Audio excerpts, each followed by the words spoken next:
नमस्कार साथियों, आप सभी का बहुत स्वागत है ज़ेनिथ के इस प्लेटफॉर्म पे। दोस्तों, हमने हमारी पिछली क्लास में मनोविज्ञान के इतिहास और मनोविज्ञान की जो अलग अलग शाखाएं हैं इन पर बात की थी। हमने इस पॉइंट को भी समझा था कि मनोविज्ञान में ही एक शाखा आती है शैक्षिक मनोविज्ञान, यानी कि एजुकेशनल साइकोलॉजी।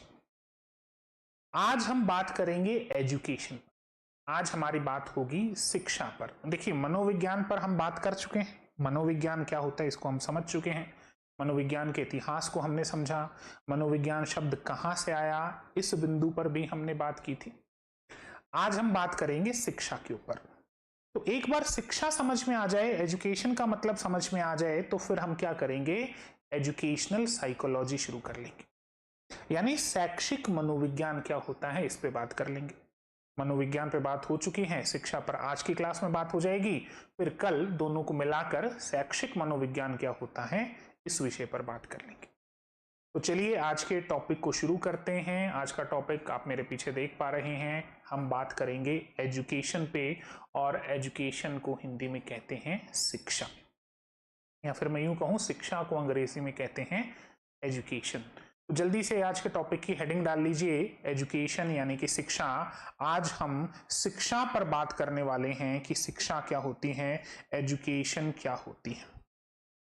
ठीक है, मैं उम्मीद करता हूं आपने हेडिंग लगा ली होगी। देखिए, अगर शिक्षा के बारे में बात की जाए, एजुकेशन के बारे में बात की जाए, तो सबसे पहला बिंदु जो हमारे सामने आता है वो ये आता है कि शिक्षा जो है वो संस्कृत भाषा से ली गई। ये जो हिंदी का शब्द शिक्षा है, हिंदी में हम इसको शिक्षा कहते हैं, और ये जो शब्द शिक्षा है ये दरअसल संस्कृत भाषा से लिया गया है, और संस्कृत भाषा में शिक्ष धातु है, और शिक्ष धातु में अप्रत्यय जोड़ने से, अप्रत्यय लगने से क्या बन जाता है, शिक्षा बन जाता है। यानी कुल मिलाकर अगर बात करें तो संस्कृत में धातु कौन सी है, शिक्ष धातु, और शिक्ष में कौन सा प्रत्यय जोड़ दिया गया, शिक्ष में अप्रत्यय जोड़ दिया गया, तो ये क्या बन गया, शिक्षा बन गया। ये तो इसका एक बेसिक मीनिंग है, ये शब्द कहां से लिया गया है, कहां से आया है। चलिए हम थोड़ा सा और बात करते हैं, शिक्षा का अर्थ क्या है। तो शिक्षा का अर्थ है सीखना और सिखाना।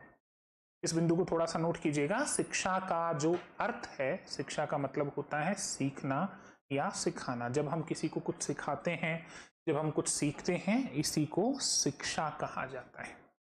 तो ये बात तो शिक्षा के परिचय की हो गई कि शिक्षा क्या होती है। शिक्षा जो शब्द है वो कौन सी भाषा से, संस्कृत भाषा से आया है, किस धातु का बना है, किसमें क्या प्रत्यय लगा है, यानी शिक्षा के बारे में तो हमने बात कर ली। लेकिन दोस्तों, ये जो शब्द शिक्षा है ना, इसका जो अंग्रेजी अनुवाद है, जो इंग्लिश में हम बोलते हैं, वो बोलते हैं एजुकेशन। शिक्षा हिंदी में है, शिक्षा को अंग्रेजी में, हिंदी में तो आप क्या लिखते हैं, शिक्षा लिखते हैं। अंग्रेजी में इसके लिए कौन सा शब्द है, तो अंग्रेजी में शब्द है एजुकेशन। देखिए, अंग्रेजी में ये शब्द लिया जाता है एजुकेशन, ये अंग्रेजी भाषा का शब्द है। लेकिन दोस्तों, एजुकेशन जो कि अंग्रेजी भाषा में बोला जाता है एजुकेशन, ये लैटिन भाषा से आया है। लैटिन भाषा में एक शब्द है एजुकेटम, लैटिन भाषा में एक शब्द है एजुकेटम। आप लोगों को इस शब्द पे ध्यान देना है। शब्द क्या है लैटिन भाषा का, एजुकेटम। भाषा कौन सी, लैटिन। लैटिन भाषा का शब्द हो गया एजुकेटम। इस एजुकेटम से बना एजुकेशन, और एजुकेशन को हम क्या कहते हैं, शिक्षा कहते हैं। तो जो पहला बिंदु आपको नोट करना है वो ये नोट करना है कि एजुकेशन, अंग्रेजी भाषा का शब्द एजुकेशन लैटिन भाषा के शब्द एजुकेटम से लिया गया है। ये शब्द बहुत अच्छे से आपको नोट करना है। लैटिन भाषा में शब्द क्या है, एजुकेटम। अच्छा, ये एजुकेटम भी दो शब्दों से मिलकर बना है। एजुकेटम दो शब्दों से मिलकर बना है, एक शब्द है ई और एक है ड्यूको। इन दो शब्दों से मिलकर बना है एजुकेटम। तो आपको ये ध्यान रखना है, लैटिन भाषा में शब्द है एजुकेटम, और एजुकेटम शब्द भी अपने आप में दो शब्दों से मिलकर बना है, ई और ड्यूको। ई का मतलब क्या बताया गया है? ई का मतलब है दोस्तों अंदर से। ई का मतलब होता है अंदर से, फ्रॉम इनवर्ड। जब हम बात करते हैं ना फ्रॉम इनवर्ड, वो होता है अंदर से, ई के लिए। ड्यूको का मतलब क्या बताया गया? ड्यूको का मतलब बताया गया बाहर की ओर निकालना, या फिर मैं कह सकता हूं बाहर निकालना। जो शब्द ई है, ई का मतलब तो है अंदर से, और जो शब्द ड्यूको है, ड्यूको का मतलब है बाहर निकालना।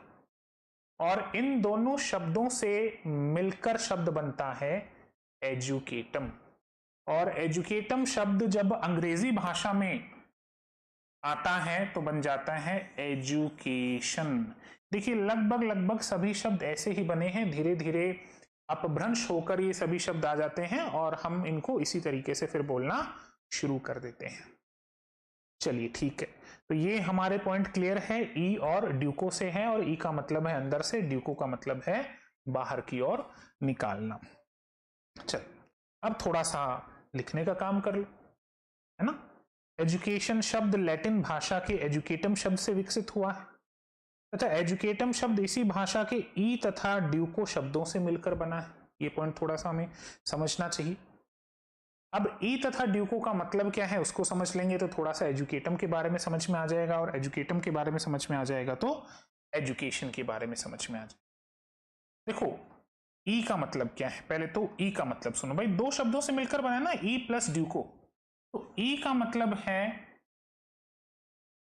ई का मतलब हो गया इनवर्ड और ड्यूको का मतलब हो गया आउटवर्ड।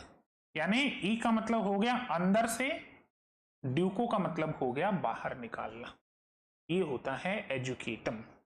और एजुकेटम का जो बेसिक मतलब है, इसका जो बेसिक अर्थ है, अगर उस पे बात की जाए तो एजुकेटम का मतलब हो गया आपके अंदर जो प्रतिभा है, आपके अंदर जो कौशल है, आपके अंदर जो ज्ञान है, उसको क्या करना? बाहर की ओर निकालना। यानी आपको इतना तैयार कर देना कि आपके अंदर का ज्ञान बाहर आ जाए, इसी को कहते हैं एजुकेटम। E plus ड्यूको। ई का मतलब हमने क्या पढ़ा? ई का मतलब सर हमने पढ़ा अंदर से, और ड्यूको का मतलब हमने क्या पढ़ा? ड्यूको का मतलब हमने पढ़ा बाहर की ओर निकालना। मेरे इंग्लिश मीडियम के साथी साथ के साथ देखते रहें, ई मतलब इनवर्ड और ड्यूको मतलब हो गया आउटवर्ड। चलिए दोस्तों, ये मतलब तो हमें समझ में आता है। अब बात करते हैं तो फिर इसका शाब्दिक अर्थ क्या होगा। ये तो आपने ई और ड्यूको का मतलब बताया है, तो फिर इसका वैसे जो ओरिजिनल मतलब है वो क्या निकालना चाहिए? देखो एजुकेटम का मतलब हो गया आगे की ओर बढ़ाना या अग्रसर करना, अंदर से आगे की ओर बढ़ाना। तो आप एजुकेटम का मतलब क्या निकालेंगे? एजुकेटम का मतलब हम निकालेंगे अंदर से, अंदर से, मैं इस एजुकेटम का मतलब बता रहा हूं, है ना, अंदर से, अंदर से आगे की ओर, अंदर से आगे की ओर बढ़ाना, ये होता है एजुकेटम का मतलब, अंदर से आगे की ओर बढ़ाना। चलो ठीक है भाई, हमने एजुकेटम का मतलब समझ लिया। अब आगे बात करते हैं। तो ये तो कुल मिलाकर वो एक बेसिक मीनिंग था कि सर एजुकेशन शब्द कहाँ से आया और एजुकेशन शब्द का जो अर्थ है वो क्या होगा। कुल मिलाकर हमने अभी इस बिंदु पर बात की है। आगे बात करते हैं। देखो लैटिन भाषा में ही दो शब्द और हैं, ये भी थोड़ा सा दिलचस्प है समझना। लैटिन भाषा में दो शब्द और हैं, एक है क्या, एक शब्द है आपका लैटिन भाषा में एजुकेयर, एक शब्द है एजुकेयर और एक शब्द है एजुशियर। लैटिन भाषा में दो शब्द और हैं, एजुकेटम के अलावा दो शब्द और हैं, एजुकेयर और एजुशियर। ये दो शब्द भी आपको थोड़े से पता होने चाहिए कि एजुकेयर और एजुशियर का मतलब क्या होता है। लैटिन भाषा में दो शब्द आपको और देखने को मिलेंगे, एजुकेयर और एजुशियर। तो देखो, एजुकेयर का मतलब क्या होता है? एजुकेयर का मतलब होता है पालन पोषण करना। एजुकेयर का मतलब होता है पालन पोषण करना, और एजुशियर का मतलब होता है आगे बढ़ना या विकास करना। तो कुल मिलाकर अगर हम एजुकेयर की बात करें, चाहे हम एजुशियर की बात करें, इन दोनों का मतलब भी वही आता है कि आगे बढ़ाना, आगे की तरफ लेकर जाना। तो लैटिन भाषा के कुल मिलाकर हमारे पास तीन शब्द हो गए, एक एजुकेटम हो गया, एक एजुकेयर हो गया, और एक एजुशियर हो गया। तो ये शब्द भी थोड़े से आपको ध्यान रखने हैं। हो सकता है परीक्षा में इन शब्दों के विषय में भी पूछ लिया जाए, एजुकेयर और एजुशियर, और इनका मतलब क्या होता है, पालन पोषण करना या आगे बढ़ाना।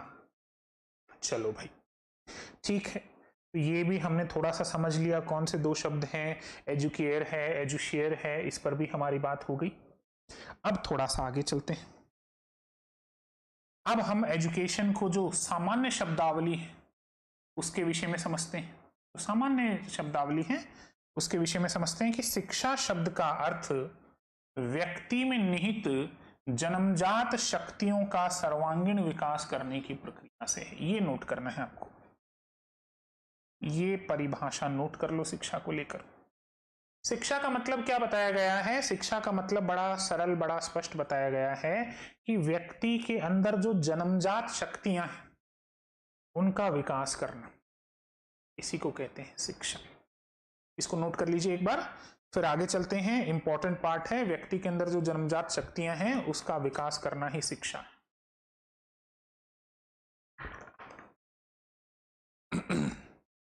चलो, इतना पॉइंट हो गया। शिक्षा शब्द का अर्थ है व्यक्ति में निहित जन्मजात शक्तियों का सर्वांगीण विकास करने की प्रक्रिया। आगे बात करते हैं।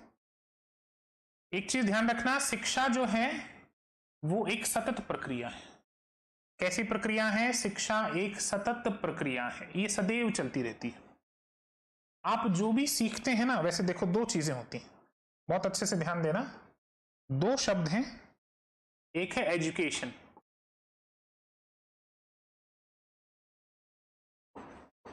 और एक है लर्निंग, और एक है टीचिंग।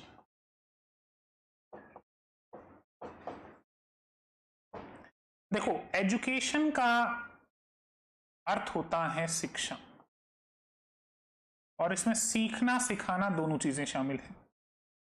लर्निंग का अर्थ होता है अधिगम, लर्निंग को कहते हैं अधिगम, और अधिगम को हम आम बोलचाल की भाषा में सीखना भी कहते हैं, सीखना। इसके अलावा आता है टीचिंग, इसका अर्थ होता है शिक्षण, यानी इसको सिखाना भी कह सकते हो, सिखाना। तो ये तीन शब्द हैं, इन तीन शब्दों को आपको बहुत अच्छे से समझना है। एजुकेशन, एजुकेशन का मतलब हो गया शिक्षा, और एजुकेशन में दोनों चीजें शामिल हैं। लर्निंग का मतलब हो गया अधिगम या सीखना, और टीचिंग का मतलब हो गया शिक्षण या सिखाना। और एक चीज ध्यान रखिएगा, ये कैसी प्रक्रिया होते हैं? ये सतत प्रक्रिया होती है, मतलब ये चलती ही रहती है जीवन पर्यंत। आपका जन्म होता है, जन्म से लेकर आपकी मृत्यु तक ये चलता रहता है। यानी एजुकेशन जो है, शिक्षा जो है, वो जन्म से लेकर मृत्यु तक लगातार चलती है, कभी भी रुकती नहीं है। सतत प्रक्रिया आप इसको मान सकते हो। ठीक है भाई, हमने सतत प्रक्रिया इसको मान लिया। अब थोड़ा सा आगे और बढ़ते हैं। शिक्षा में तीन प्रकार के संबंध होते हैं, ये भी थोड़ा सा इंपॉर्टेंट है। आगे चलेंगे हम त्रिस्तरीय, तीन स्तर भी देखेंगे, वो उस पर भी बात करेंगे, शिक्षा के तीन स्तंभ कौन से होते हैं। लेकिन अभी बात करेंगे कि शिक्षा में तीन प्रकार के संबंध होते हैं। संबंध यानी रिलेशनशिप, यानी किसका किसके साथ संबंध होता है। शिक्षा में बात करें तो पहला संबंध होता है बालक और शिक्षक का संबंध। पहला संबंध जिसके विषय में हमें बात करनी है वो है बालक और शिक्षक का संबंध। तो एक छोटा सा पॉइंट लिखना शुरू करें कि शिक्षा में 3 प्रकार के संबंध निहित हैं। कितने प्रकार के संबंध हैं? 3 प्रकार के संबंध। ठीक बात, 3 प्रकार के संबंध निहित हैं, जिसमें सबसे पहला संबंध है शिक्षक और बालक के बीच का संबंध, यानी बालक और शिक्षक के बीच का संबंध। दूसरा है बालक और समाज के बीच का संबंध, और तीसरा है बालक और विषय का संबंध। तो शिक्षा में अगर बात करें तो बालक का 3 चीजों के साथ संबंध होता है। पहला संबंध होता है बालक का अपने शिक्षक के साथ संबंध, दूसरा संबंध होता है बालक का समाज के साथ संबंध, और तीसरा संबंध होता है बालक का अपने विषय के साथ संबंध। ठीक है, तो ये 3 संबंध आपको जरूर याद रखने हैं, इंपॉर्टेंट हो जाते हैं। तीनों संबंध परीक्षा में पूछे जा सकते हैं कि शिक्षा में जो बालक का संबंध होता है वो कितने प्रकार का होता है। तो आपने कह दिया सर 3 प्रकार का होता है। यानी कुल मिलाकर हम इसको इस तरीके से भी समझ सकते हैं कि जो बालक होता है, बालक कौन? बालक यानी छात्र, है ना, जो शिक्षा लेता है। बालक का 3 लोगों के साथ संबंध होता है।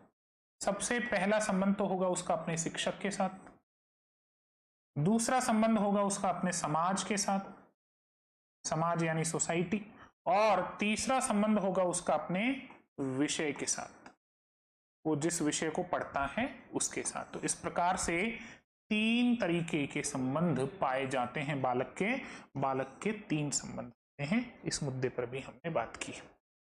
चलो थोड़ा सा आगे और बढ़ते हैं और कुछ डिस्कशन करते हैं। इस बिंदु को समझते हैं कि जो पहला शिक्षा शास्त्री था वो कौन था। प्रथम शिक्षा शास्त्री, क्या नाम पाया जाता है इनका? John Dewey. और ये कहां के हैं? यूएसए के। देखो जॉन डीवी के बारे में एक छोटा सा मैं पॉइंट आपको बता दूं।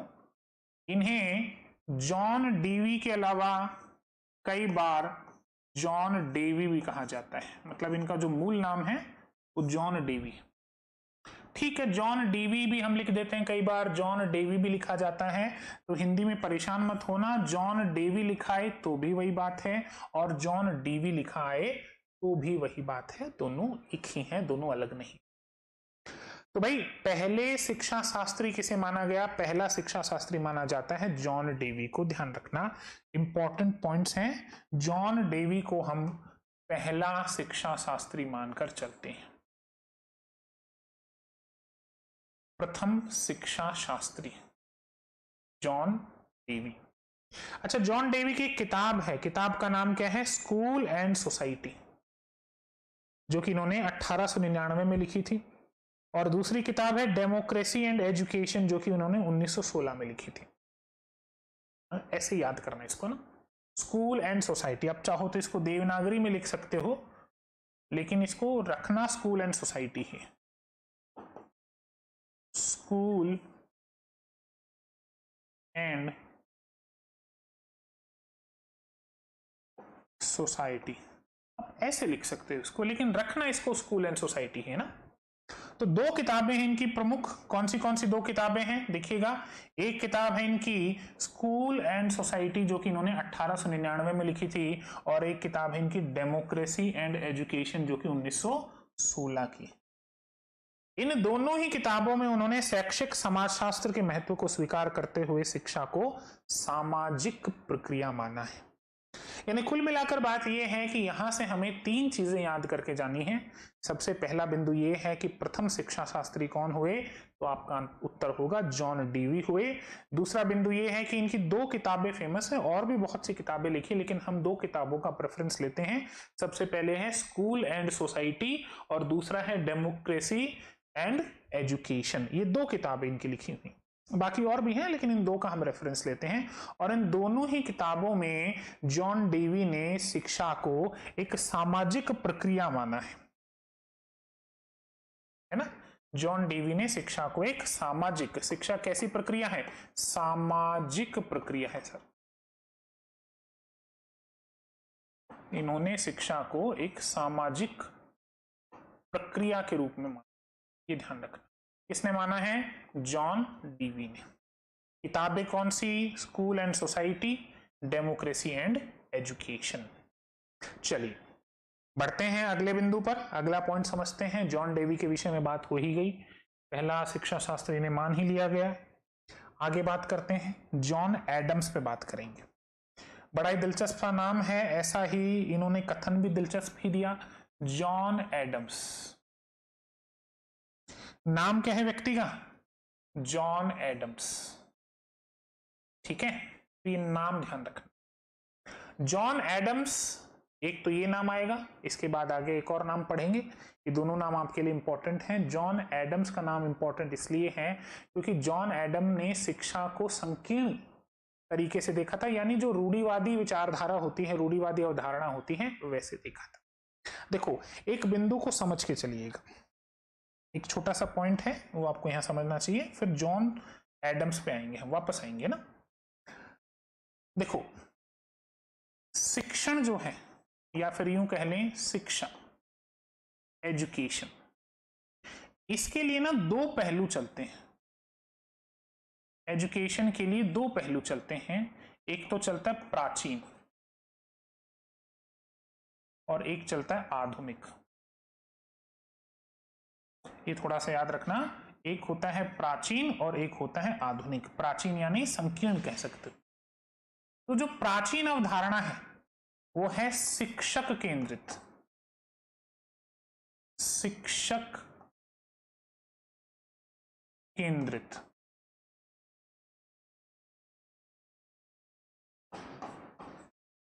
शिक्षक केंद्रित। और जो आधुनिक अवधारणा है वो है बालक केंद्रित। तो ये थोड़ा सा आप विशेष करके ध्यान रखना। प्राचीन विचारधारा या जो प्राचीन मान्यता रही है शिक्षा के बारे में, वो तो ये मानती है कि सर शिक्षा जो है वो शिक्षक केंद्रित है, यानी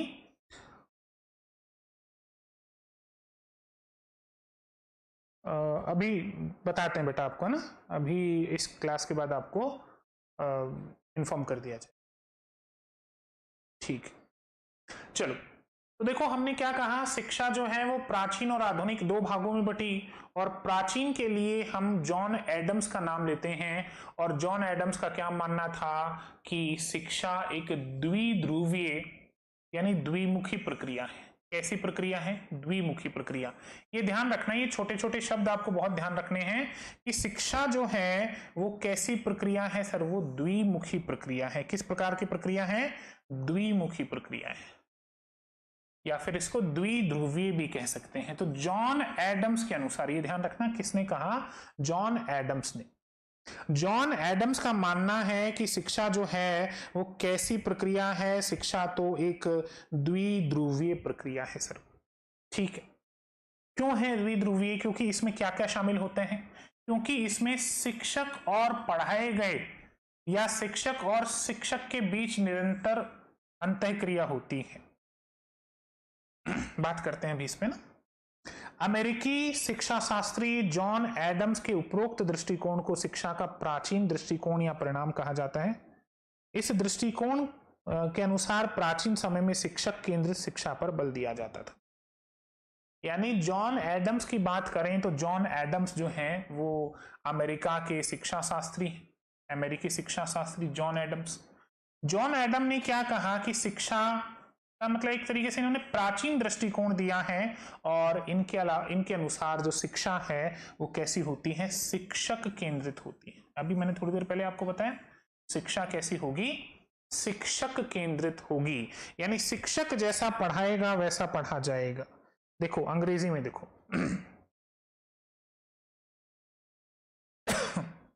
John Adams opinions that education is a bipolar process because there is a constant interaction between the teacher and the taught or educator and educand, यानी जो पढ़ता है और जो पढ़ाता है उसके बीच में क्या होता है? प्रत्यक्ष संबंध होता है।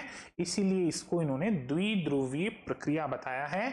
और जॉन एडम्स की बात माने तो शिक्षा जो है वो शिक्षक केंद्रित होती है। तो ये थोड़ा सा पॉइंट आपको ध्यान रखना है, ये शिक्षक केंद्रित होती है। लेकिन अगर आधुनिक विचारधारा की बात करें, शिक्षा की आधुनिक विचारधारा, तो जॉन डेवी, देखिए यहां पर डेवी सही लिखा हुआ है, आप डीवी भी लिख लो, डेवी लिख लो, एक ही बात है।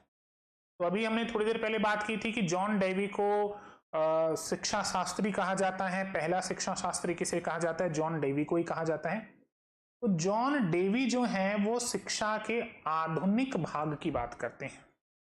एडम्स ने पुराने भाग की बात की और एडम्स ने कहा कि शिक्षा जो है वो तो शिक्षक केंद्रित होती है, और जॉन एडम्स ने शिक्षा को द्विध्रुवीय बताया था, यानी दो ध्रुव होते हैं, एक पढ़ने वाला और एक पढ़ाने वाला। ये ध्यान रखना, एक टीचर हो गया, एक स्टूडेंट हो गया। लेकिन जॉन डेवी ने कहा कि ऐसा नहीं होता, शिक्षा के तीन स्तंभ होते हैं, तीन ध्रुवीय होती है शिक्षा, ट्राइपोलर होती है, बाइपोलर नहीं होती। और ये भी कहा कि शिक्षा जो है शिक्षक केंद्रित नहीं होती, ये तो जो स्टूडेंट होता है छात्र आधारित होती है, छात्र केंद्रित होती है। तो चलिए जॉन डेवी पे थोड़ा सा प्रकाश डालते हैं। जॉन डेवी ने शिक्षा को एक त्रिध्रुवीय प्रक्रिया के रूप में परिभाषित किया है। इसके रूप में त्रिध्रुवी, यानी तीन ध्रुव बताए हैं। जैसे जॉन एडम्स ने दो बताए थे, ऐसे इन्होंने तीन बताए हैं। और ये तीन कौन कौन से बताए हैं? शिक्षक, बच्चा, बच्चा माने स्टूडेंट, और समाज। इन्होंने तीन ध्रुव बताए, एक शिक्षक है, एक बच्चा है, और एक समाज है। ये तीन ध्रुव इन्होंने बताए हैं। आधुनिक दृष्टिकोण बाल केंद्रित शिक्षा पर बल देता है।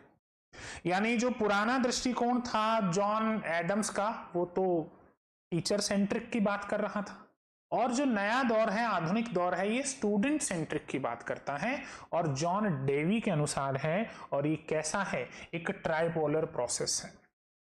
कैसी प्रोसेस है दोस्तों? Tripolar process. देखो, त्रिध्रुवीय को अंग्रेजी में ट्राइपोलर कहा जाता है। और इसमें कौन कौन शामिल हैं? इसमें एक तो देखो टीचर शामिल है, एक तो शिक्षक होते हैं, उसके बाद द चाइल्ड का मतलब क्या हो गया? स्टूडेंट हो गया, स्टूडेंट शामिल हैं। और द सोसाइटी का मतलब क्या हो गया? समाज शामिल है। तो ये लोग इसमें शामिल होते हैं। और इसीलिए इन्होंने क्या कहा कि ये जो शिक्षा है ये तो चाइल्ड सेंटर्ड होती है। एजुकेशन कैसी बताई इन्होंने? चाइल्ड सेंटर्ड बताई। चलो आगे बात करते हैं। देखो, शिक्षा में 3 आर भी बताए गए हैं, ये भी ध्यान रखना। 3 आर भी बताए गए हैं शिक्षा में, ये भी इंपॉर्टेंट हो जाता है आपके लिए। 3 आर बताए गए हैं। कौन से बताए गए हैं? वन बाय वन बात करते हैं। 3 आर। 3 आर, अभी 3 आर कौन कौन से हैं? देखो ध्यान से सुनो। 3 आर हैं रीडिंग, राइटिंग, अर्थमेटिक। यानी पढ़ना आना चाहिए, और क्या आना चाहिए? लिखना आना चाहिए, और अर्थमेटिक यानी जोड़ बाकी गुणा भाग आने चाहिए। ये 3 चीजें शिक्षा के लिए बताई गई हैं। कितने आर बताए हैं? 3 आर बताए हैं, रीडिंग, राइटिंग और अर्थमेटिक। अब आपका दिमाग ये कहेगा सर यहां तो एक ही आर नजर आ रहा है, ये तो डब्ल्यू है और ये ए है। तो इसको पता है कैसे चेंज किया गया है? रीडिंग तो रीडिंग है ही है, ये तो आर से शुरू हो ही रहा है। राइटिंग को RITING कर दिया, राइटिंग ऐसा। और अर्थमेटिक को रिथमेटिक कर दिया, ए हटा दिया, रिथमेटिक कर दिया। इसमें डब्ल्यू हटा दिया, राइटिंग कर दिया।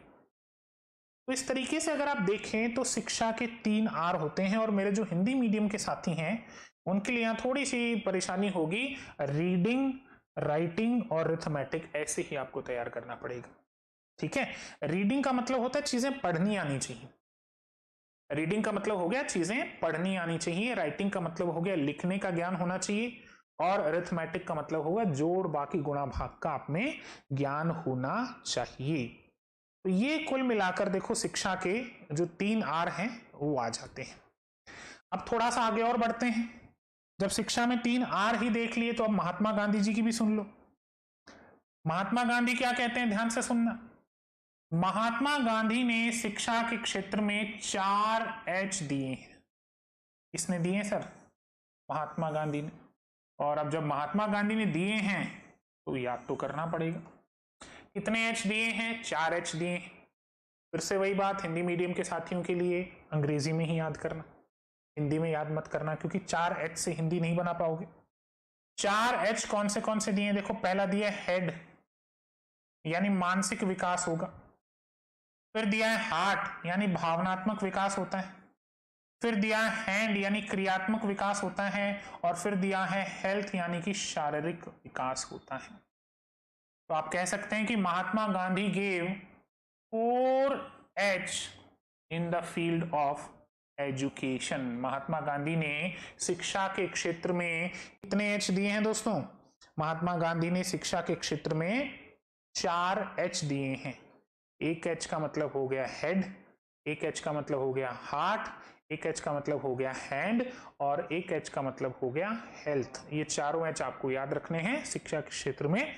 हो सकता है ऐसा प्रश्न आ जाए कि शिक्षा के क्षेत्र में 4H किसने दिए हैं, तो आपको नाम ध्यान होना चाहिए, महात्मा गांधी ने दी। चलो भाई, ये 4H पे भी हमारी बात होगी। अब थोड़ा सा परिभाषाओं की तरफ चलते हैं।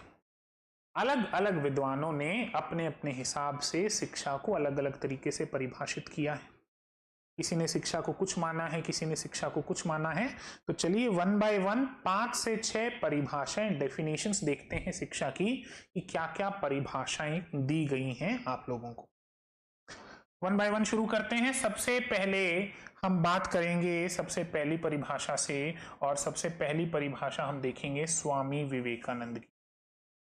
सबसे पहली डेफिनेशन, सबसे पहली परिभाषा हम बात करेंगे स्वामी विवेकानंद के विषय में। मनुष्य में निहित पूर्णता का प्रदर्शन ही क्या है? शिक्षा है। ये परिभाषा किसने दी है? ये परिभाषा स्वामी विवेकानंद ने दी है। परिभाषा क्या कहती है? मनुष्य में निहित पूर्णता। मनुष्य में निहित पूर्णता मतलब पहले से जो उसके पास है उसका प्रदर्शन यानी उसको दिखाना ही क्या है? शिक्षा है। निहित पूर्णता यानी जो पहले से आप में है उसी को प्रेजेंट करना क्या है? शिक्षा है। इसके अलावा महात्मा गांधी की परिभाषा देखो भाई। महात्मा गांधी ने क्या परिभाषा दी है? महात्मा गांधी कहते हैं कि शिक्षा से मेरा अभिप्राय बालक या व्यक्ति के शरीर, मन, आत्मा की सर्वोत्तम अभिव्यक्ति से। उसका शरीर भी आ गया, उसका मन भी आ गया और उसकी आत्मा भी आ गई। इसकी जो सर्वोत्तम अभिव्यक्ति होगी उसे महात्मा गांधी जी ने क्या माना है? शिक्षा माना है। चलो भाई आगे और परिभाषाएं भी देखते हैं कुछ, और क्या क्या परिभाषाएं हैं। कृष्णमूर्ति की परिभाषा देखते हैं। कृष्णमूर्ति की परिभाषा है कि जीवन को समझना, अपने आप को समझना, और वह दोनों शिक्षा का प्रारंभ तथा अंत है। यानी जीवन को समझना और अपने आप को समझना ही क्या है? शिक्षा है। ये परिभाषा दी है कृष्णमूर्ति ने। To understand life is to understand you and that is both the beginning and end of the education. Pestalozzi क्या कहते हैं? देखो पेस्टोलॉजी बड़े इंपॉर्टेंट हो जाते हैं। क्या कह रहे हैं पेस्टोलॉजी? नाम ध्यान रखना। पेस्टोलॉजी के बारे में आगे भी और बातें करेंगे। दोस्तों एक पेस्टोलॉजी से मुझे एक सवाल याद आया आप लोगों के लिए। क्या आप ये बता सकते हैं, हमने मनोविज्ञान पढ़ा था, वैसे तो मनोविज्ञान ही चल रहा है। मनोविज्ञान का आदि जनक हमने अरस्तु को माना था, लेकिन एक विचारक ऐसा भी है जो अरस्तु को मनोविज्ञान का जनक नहीं मानता, प्लेटो को मनोविज्ञान का जनक मानता है। तो मैं उम्मीद करता हूं कमेंट सेक्शन में आप इस प्रश्न का आंसर करेंगे कि वो कौन सा विद्वान है जिसने प्लेटो को मनोविज्ञान का जनक माना है या फिर प्लेटो को मनोविज्ञान का जनक कहा है। कल डिस्कस करेंगे इस मुद्दे पर कि किसने कहा है। चलिए बात करते हैं। पेस्टोलॉजी का मानना था कि शिक्षा से सिर, हृदय और हाथ की शक्तियों का विकास होना चाहिए। उनका मानना था कि इससे ऐसे व्यक्तियों को तैयार करने में मदद मिलेगी जो यह जानने में सक्षम होंगे कि क्या सही है और क्या गलत है और इस ज्ञान के अनुसार कार्य कर सकते हैं। ये परिभाषा किसकी देन है? ये परिभाषा दी है पेस्टोलॉजी ने। चलिए भाई यहां तक का मुद्दा हमें समझ में आया। पेस्टोलॉजी की परिभाषा भी हमने देखी। इसके अलावा एक परिभाषा और देख लेते हैं, रविंद्रनाथ टैगोर की परिभाषा। ये क्या कहते हैं? ये कहते हैं कि शिक्षा से संबंधित शिक्षक उस दीपक के समान होता है जो स्वयं तो जल जाता है परंतु दूसरों को यानी विद्यार्थियों को रोशन कर जाता है। यानी रविंद्रनाथ टैगोर ने कहीं ना कहीं शिक्षक को उस दीपक की तरह बताया है जो स्वयं जल जाता है, लेकिन जो विद्यार्थी होते हैं उनको क्या कर देता है? रोशन कर देता है। स्किनर की परिभाषा देखते हैं। स्किनर क्या कहते हैं? देखिए स्किनर के शब्दों में मनोविज्ञान शिक्षा का आधारभूत विज्ञान है। स्किनर ने तो चीजें ही बदल दी। अभी तक तो हम मनोविज्ञान को, देखो मेरे साथ एक बार रिवाइज करो, मनोविज्ञान को हम क्या मान रहे थे? सबसे पहले आत्मा का विज्ञान मान रहे थे, फिर क्या कहा? मन का विज्ञान है, फिर क्या कहा था आपने? चेतना का विज्ञान है, वर्तमान में किसका विज्ञान है? व्यवहार का विज्ञान है। लेकिन जो स्किनर महोदय हैं वो तो मनोविज्ञान को शिक्षा का आधारभूत विज्ञान कह रहे हैं। इसका आधारभूत विज्ञान है, शिक्षा का आधारभूत विज्ञान कह रहे हैं। अच्छा, बी.एन. झा क्या कहते हैं? शिक्षा की प्रक्रिया पूर्णतया मनोविज्ञान की कृपा पर निर्भर है। ये भी थोड़ा सा नोट करना बी.एन. झा को, क्योंकि ऐसा प्रश्न बनाते हुए आरपीएससी देर नहीं करेगी कि ये कथन किसका है कि शिक्षा की प्रक्रिया पूर्णतया मनोविज्ञान की कृपा पर निर्भर है। ऐसा कथन आ सकता है, आपसे पूछा जा सकता है कि मनोविज्ञान की कृपा पर निर्भर शिक्षा को किसने बताया है? आपको ऑप्शन में बी.एन. झा देखने को मिलेंगे। आप बी.एन. झा को टिक करेंगे। ऐसी परिभाषाओं को थोड़ा सा ध्यान में रखिएगा। जॉन डेवी क्या कहते हैं? देखिएगा, जॉन डेवी कहते हैं कि शिक्षा एक अनुभव की रचना है एवं विद्यालय समाज का लघुत्तम रूप है। ये भी थोड़ा सा याद रखने लायक। विद्यालय को समाज का लघुत्तम रूप किसने बोला? विद्यालय समाज का लघुत्तम रूप है। कैसा रूप है दोस्तों? लघुत्तम। लघुत्तम मतलब हो गया छोटा, है ना, स्मॉलेस्ट फॉर्म ऑफ सोसाइटी। तो ये कथन किसका है? ये भी प्रश्न पूछा जा सकता है। विद्यालय को समाज का लघुत्तम रूप किसने माना? आपका उत्तर होना चाहिए सर, जॉन डेवी ने माना। चलो भाई, अरस्तु को देखते हैं। अरस्तु क्या कहते हैं? स्वस्थ शरीर में स्वस्थ मन का निर्माण है। यह अरस्तु की परिभाषा है। प्लेटो क्या कहते हैं कि शिक्षा शारीरिक, मानसिक व बौद्धिक विकास की प्रक्रिया है। प्लेटो से फिर से मुझे मेरा प्रश्न याद आ गया है। जितने बालक इस सेशन को अटेंड कर रहे हैं कृपया ध्यान करें, प्लेटो को मनोविज्ञान का जनक किसने माना था? इस पे भी बात करेंगे। अच्छा, आप लोगों के लिए मैं एक विशेष सीरीज भी लेकर आऊंगा। इस सीरीज में हम शिक्षा मनोविज्ञान से जुड़े जितने भी लोग हैं, चाहे अरस्तु हैं, चाहे सुकरात की हालांकि हमने चर्चा नहीं करी, करेंगे। सुकरात हैं, अरस्तु हैं, चाहे प्लेटो हो गए, बी.एफ. स्किनर हो गए, इन सब के बारे में 5-5 मिनट, 10-10 मिनट इनके जीवन के परिचय लेंगे कि इन्होंने कौन सी तो प्रमुख किताब लिखी और क्या क्या इन्होंने किया। कि आपके प्रश्नों के लिहाज से बढ़िया हो सकता है, तो करेंगे, इस सेशन को भी रखेंगे, है ना। चलिए, प्लेटो की परिभाषा देखते हैं। प्लेटो क्या कहते हैं? शिक्षा शारीरिक, मानसिक व बौद्धिक विकास की प्रक्रिया है। जॉन लॉक क्या कहते हैं कि जिस प्रकार फसल के लिए कृषि होती है उसी प्रकार मनुष्य के विकास के लिए शिक्षा है। जैसे फसल के लिए खेती करते हैं वैसे ही मनुष्य के विकास के लिए क्या होती है? शिक्षा होती है। ऐसा कथन जॉन लॉक का है। चलिए, तो कुल मिलाकर हमने शिक्षा की परिभाषाएं देख ली, जो मुख्य परिभाषाएं थी। स्किनर की परिभाषा, अरस्तु की परिभाषा, प्लेटो की परिभाषा, महात्मा गांधी की परिभाषा, मुख्य जो परिभाषाएं थी वो हमने कंप्लीट कर ली। और आज के लास्ट टॉपिक की तरफ बढ़ते हैं। आज का अंतिम टॉपिक क्या है? बाकी टॉपिक फिर हम कल के सेशन में देखेंगे। आज के लास्ट टॉपिक की तरफ बढ़े। आज के लास्ट टॉपिक पर बात करें तो हम करेंगे शिक्षा के प्रकार, यानी टाइप्स ऑफ एजुकेशन। शिक्षा के कितने प्रकार होते हैं दोस्तों? तो शिक्षा के प्रकार देखें तो सबसे पहले होता है औपचारिक शिक्षा। देखो, पहले तो मैं आपको नाम बता दूं सबके। फॉर्मल एजुकेशन, अंग्रेजी में तो क्या कहेंगे? अंग्रेजी में कहते हैं फॉर्मल एजुकेशन। ठीक बात, अंग्रेजी में कहा जाता है फॉर्मल एजुकेशन, हिंदी में कहा जाता है औपचारिक शिक्षा। फिर दूसरी है इनफॉर्मल एजुकेशन, और इनफॉर्मल एजुकेशन को हिंदी में कहते हैं अनौपचारिक शिक्षा। दूसरी कौन सी है? इनफॉर्मल एजुकेशन, अनौपचारिक शिक्षा। फिर तीसरी है नॉन फॉर्मल एजुकेशन। तीन ही है बस। तीसरी है नॉन फॉर्मल एजुकेशन, निरौपचारिक शिक्षा। तीन प्रकार की हमें शिक्षाएं देखनी है।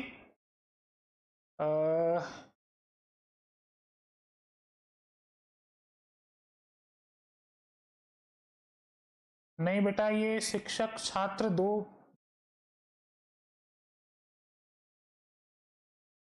अच्छा, ठीक है। हाँ बिल्कुल, जॉन एडम ने शिक्षक और छात्र, हाँ दो तत्व बताए थे। अभी हमने थोड़ी देर पहले ही बात की थी कि जॉन एडम्स ने शिक्षक और छात्र करके दो तत्व बताए हैं और जॉन एडम ने शिक्षा को क्या माना है, शिक्षक केंद्रित माना है ना, टीचर सेंटर्ड माना है। ठीक बात। चलो तो आगे थोड़ी और बात करते हैं, आगे और देखते हैं। शिक्षा के प्रकार हम देख रहे थे। शिक्षा के प्रकार में देखिएगा, सबसे पहले हम बात करेंगे फॉर्मल एजुकेशन यानी कि औपचारिक शिक्षा के विषय में। आपका कमेंट मुझे दूरभाष पे दिखाई नहीं दे रहा भाई, थोड़ा सा मैं इसको ठीक कर लूं। चलिए कोई बात नहीं, सामने वहीं स्क्रीन पे ही देख लेंगे। जॉन डेवी क्या कहते हैं, बाल केंद्रित प्रगतिशील शिक्षा। बिल्कुल सही बात है, जॉन डेवी ने शिक्षा को बाल केंद्रित शिक्षा, प्रगतिशील शिक्षा माना है। और जॉन एडम्स जो है उन्होंने शिक्षा को शिक्षक केंद्रित माना है। यानी जो अगर पुरानी विचारधारा की बात करें तो जॉन एडम्स की है और नई विचारधारा की बात करें तो जॉन डेवी की है। चलो ठीक है। अच्छा, औपचारिक शिक्षा पर हम बात कर रहे थे। औपचारिक शिक्षा के विषय में अगर बात करें तो देखिएगा, वह शिक्षा जिसके उद्देश्य एवं परिस्थितियां दोनों ही निश्चित होती हैं। देखो औपचारिक मतलब एक तरीके से कहते हैं ना फॉर्मल, फॉर्मेलिटी, स्कूल में शिक्षा लेना, क्लासरूम भी होगा, उद्देश्य भी होंगे, दोनों चीजें निश्चित हैं। जो परिस्थितियां हैं वो निश्चित है, जैसे स्कूल, कॉलेज, विश्वविद्यालय, कोचिंग संस्थान, इनमें जब आप शिक्षा लेते हैं ना तो ये एक तरीके से फॉर्मल एजुकेशन होती है, औपचारिक शिक्षा होती है। ठीक है, औपचारिक शिक्षा का मतलब जिसके उद्देश्य और परिस्थितियां दोनों कैसी होनी चाहिए, निश्चित होनी चाहिए। उद्देश्य और परिस्थितियां दोनों किस प्रकार की होनी चाहिए, निश्चित होनी चाहिए। ऐसी शिक्षा को औपचारिक शिक्षा कहा जाता है। और अंग्रेजी में ऐसी शिक्षा को क्या कहा जाता है, फॉर्मल एजुकेशन। यानी जिसका पर्पस और सरकमस्टेंसेस दोनों कैसे हैं, दोनों फिक्स्ड हों, तो ऐसी शिक्षा को हम क्या कहते हैं, फॉर्मल एजुकेशन कहते हैं। जैसे स्कूल वगैरह हो गया, एग्जाम्पल आपने देखा ही है, स्कूल हो गया, कॉलेज हो गया, यूनिवर्सिटीज हो गई, आदि आदि। दूसरी बात करते हैं इनफॉर्मल एजुकेशन के बारे में, और इनफॉर्मल एजुकेशन को हिंदी में कहते हैं अनौपचारिक शिक्षा। इसके विषय में बात करेंगे, इनफॉर्मल यानी कि अनौपचारिक शिक्षा। वह शिक्षा जिसके न तो उद्देश्य निश्चित होते हैं और न ही परिस्थितियां निश्चित होती हैं, अनौपचारिक शिक्षा कहलाती है। जैसे दैनिक दिनचर्या सीखना, भाई आपको किसी ने चलना सिखाया होगा, है ना, ठीक बात है बेटा। त्रिध्रुवीय में छात्र भी आएगा, पाठ्यक्रम भी आएगा, ठीक बात है आपकी। पाठ्यक्रम को अलग से, त्रिध्रुवीय को इसको देखो अलग से माना, अलग से लेकर चलते हैं। ये थोड़ा सा शायद आपको कंफ्यूजन हो गया, इसको हम थोड़ा अलग से लेकर चलेंगे। एक में तो हम क्या करेंगे, समाज है, बालक है और शिक्षक हो गया। और एक तरीके से जैसे ओवरऑल एजुकेशन को अगर देखें तो त्रिध्रुवीय है, बिल्कुल है, जिसमें तीन चीजों का संबंध होता है। एक विषय हो गया, अभी हमने शुरुआत में इसी पर बात की थी शायद, जो संबंध होता है, देखिए कहां गए, ये सबसे पहले हमने इसी विषय पर बात की थी कि विषय के साथ भी उसका संबंध होता है।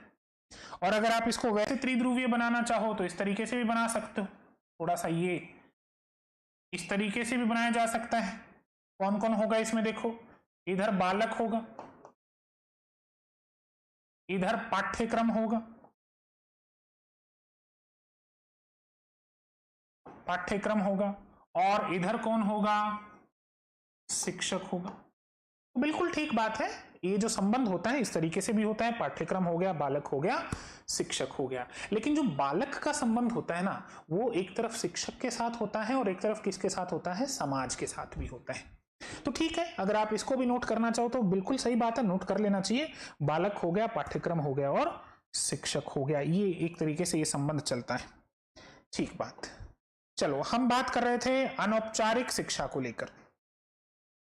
तो देखो अनौपचारिक शिक्षा का मतलब होता है जिसका कुछ भी फिक्स नहीं हो, कोई पैटर्न फिक्स नहीं है, जिसका कोई करिकुलम नहीं है, कोई परिस्थितियां नहीं है, कोई उद्देश्य तय नहीं है। जैसे उदाहरण के लिए अगर मैं बात करूं कि आपको किसी ने साइकिल चलाना सिखाया होगा, बोलना सिखाया होगा, चलना सिखाया होगा, खाना खाना, ये इसका कुछ भी तय नहीं होता, निश्चित नहीं होते। आपको आपके दोस्तों ने अपशब्द बोलने सिखाए होंगे, भाई प्रैक्टिकल बात है। जब बच्चा 11वीं 12वीं कक्षा में जाता है तो कई ऐसे मित्र मिलते हैं जो अनावश्यक रूप से उसे कुछ ऐसे शब्द सिखाते हैं, वो भी सीख कर आता है। तो क्या इसके लिए कोई कोर्स थोड़ी होता है, इसके लिए कोई प्रॉपर फिक्स पैटर्न थोड़ी होता है, ये भी चीजें सिखाई जाती हैं। तो ऐसी जो शिक्षा हो गई उसको हम कहते हैं अनौपचारिक शिक्षा। जैसे रहन सहन वगैरह, ये सब अनौपचारिक शिक्षा में शामिल हो जाते हैं। इसके बाद हम बात करते हैं नॉन फॉर्मल एजुकेशन की, यानी किसकी, निरौपचारिक शिक्षा के विषय में। किस पर बात करेंगे, नॉन फॉर्मल एजुकेशन पर बात करेंगे। और नॉन फॉर्मल एजुकेशन का मतलब क्या हो गया, क्या कह रहे हैं, ठीक बात, नहीं बेटा जी, अगर मैं ही बता दूं कि प्लेटो को मनोविज्ञान का जनक किसने कहा था, तो फिर आपके लिए होमवर्क कैसे होगा ये दरअसल आप लोगों के लिए गृह कार्य है कि प्लेटो को मनोविज्ञान का जनक किसने माना है। ढूंढिएगा, थोड़ी सी आज है ना, जांच पड़ताल करिएगा, कल करेंगे इस मुद्दे पर बात, चिंता मत करो। चलो, ऐसी शिक्षा जिसके उद्देश्य तो निश्चित होते हैं परंतु परिस्थितियां निश्चित नहीं होती हैं, निरौपचारिक शिक्षा कहलाती है। उदाहरण दूरस्थ शिक्षा, पत्राचार शिक्षा, संचार, समाचार पत्र, पत्रिकाएं इत्यादि। यानी ठीक है, जो आप डिस्टेंट एजुकेशन लेते हैं उसे कहा जाता है क्या, निरौपचारिक शिक्षा। बिल्कुल बिल्कुल, टीवी वगैरह हो गया, हाँ ठीक है, डिस्टेंस एजुकेशन हो गई, ठीक बात है भाई। तो ये दोस्तों आपका आज का सेशन कंप्लीट होता है। आज के सेशन में हमने मुख्य रूप से देखो शिक्षा का मतलब समझा, शिक्षा शब्द कहाँ से आया है, एजुकेशन शब्द कहाँ से आया है, लैटिन भाषा के एजुकेटम से आया है, एजुकेटम शब्द दो शब्दों से मिलकर बना है, ई प्लस ड्यूको से मिलकर बना है। ये तमाम बातें आज हमने सीखी। इसके बाद हमने शिक्षा की परिभाषाएं देखी, जॉन डेवी के बारे में बात की, जॉन एडम्स के बारे में बात की, और शिक्षा के जो ध्रुवीय जो एक फॉर्मेट है इस पर बात की, जिसमें शिक्षक आ जाएगा, छात्र आ जाएगा, पाठ्यक्रम आ जाएगा, और एक एंगल से देखें तो समाज आ जाएगा। इन सब पर हमने बात की और अंत में हमने देखा, बहुत बहुत धन्यवाद जी आपका, अंत में हमने देखा कि शिक्षा कितने प्रकार की होती है, 3 प्रकार की शिक्षा हमने देखी। कुल मिलाकर आज के सेशन को यहीं पर विराम देंगे, यहीं रोकेंगे, कल मिलेंगे इसी कक्षा में इसी समय पर, और शिक्षा को थोड़ा सा और समझेंगे। शिक्षा के बारे में कुछ 1-2 टॉपिक्स और अभी बचे हुए हैं, उन पर बात करेंगे, जैसे शिक्षा का क्षेत्र क्या होता है, जैसे अधिगम और शिक्षण में क्या अंतर होता है, शिक्षा का जो टीचर्स होते हैं उनके लिए क्या लाभ होता है, ये हम अगली क्लास में देखेंगे। चलिए, तो मैं मानकर चलता हूं कि आज का टॉपिक आपको बहुत अच्छे से क्लियर हुआ होगा। स्वस्थ रहिएगा, मस्त रहिएगा, और अपना रिवीजन जो है वो ऐसे ही कंटिन्यू। धन्यवाद दोस्तों।